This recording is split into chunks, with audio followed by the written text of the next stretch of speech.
Okay, on one of the other videos, I stated about using a metronome, and if you wanted to do a lot of recording, you have to know how to play to a metronome. And I will be honest, in the years I've been playing, I've come across hundreds of musicians that can't play to a click track, and it's something that I was taught early on in my drumming, 30 plus years ago. It was crucial. You can have the best chops, but if you can't play in time, it's basically a waste. You're wasting your time. You're wasting other people's time. Now with recording studios, and you have your basement recording studios and huge studios, you have to be able to play to a click. Software is cut and pasted in time on tracks, and if your drumming's out of time, it's hard to get things to be placed in software on computers. If you're speeding up, slow down, and not in time. Song has a metronome setting when you usually start, like say beats per minute. Say if it's a medium rock song, they usually like to play around like 120 beats per minute, and that may not be your comfort zone. So when you go to play at 120, say you're a fast drummer, but to slow down to 120, it's uncomfortable. You have no guide, and you'll want to speed up all the time. It's human nature. You want to speed up to where your comfort zone is, or slow down to your comfort zone. So you learn how to play to a metronome at an early stage. People fight with it all the time. It's just something you're going to have to get used to in small stages. So anyways, for years, I've been using what they call a Boss Dr. Beat.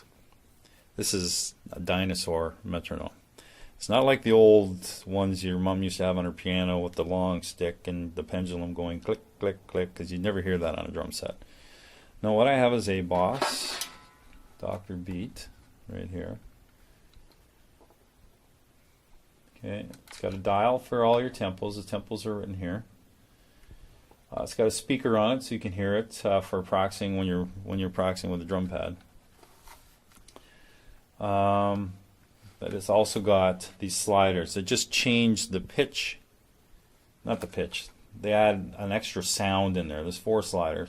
And you just add an extra sound to give you a different feel, whether it's a triplet feel or whatever. And then you have this beat slider up here that goes from 0 to 6, where you can add the accent on different beats. Very primitive, but you know what? It's been my tool for metronome for just my own drum practicing. You can hear it. So you can subtract it.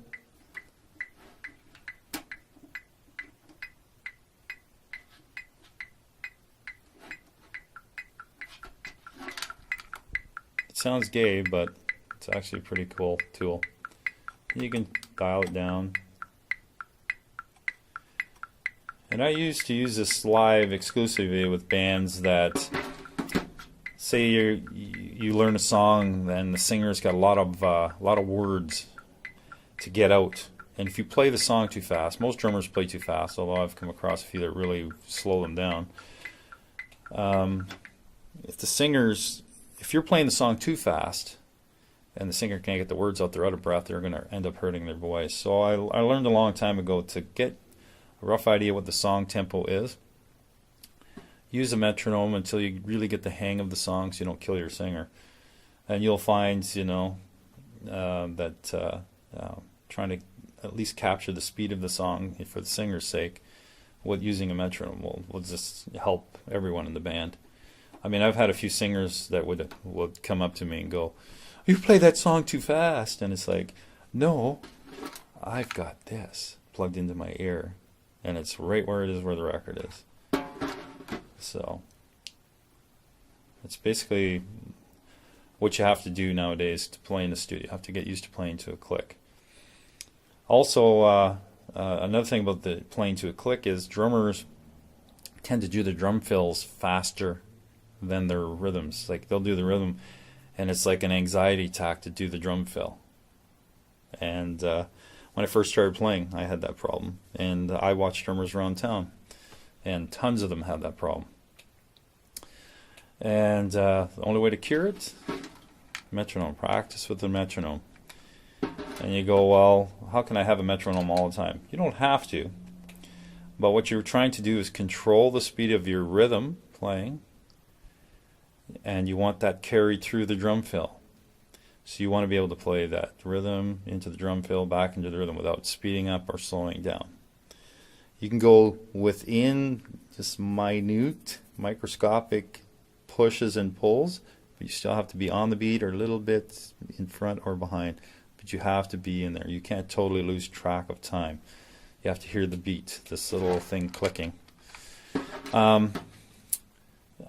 And another trick that I learned years and years ago is to pulse my hi-hat when I'm doing a drum fill. It can be a steady, a quarter note thing or an eighth note thing or even a 16th note thing, depending on how fast. I've done that too during the drum fill. What a lot of drummers do is they take their bass drum and they hammer the bass drum through the drum fill. Well, when you're out in the audience, the loudest thing in the PA normally is the bass drum. So the bass drum drowns out your fill. So try and get that out of your head. You can use the odd little accent bass drum note through your drum fill, but try and get used to pulsing the hi-hat through the drum fill and practice that with the metronome.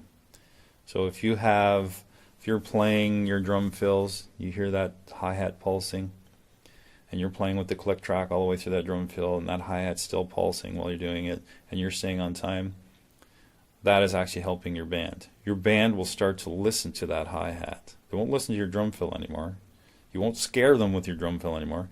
They will have a timekeeper, which will be your hi-hat pulse through that drum fill. They'll know exactly where you are. So if you're doing some weird Vinnie Colaiuta drum fill where they can't feel it, if you try and keep some regular type pulse on that hi-hat, you won't lose them and the band won't crash.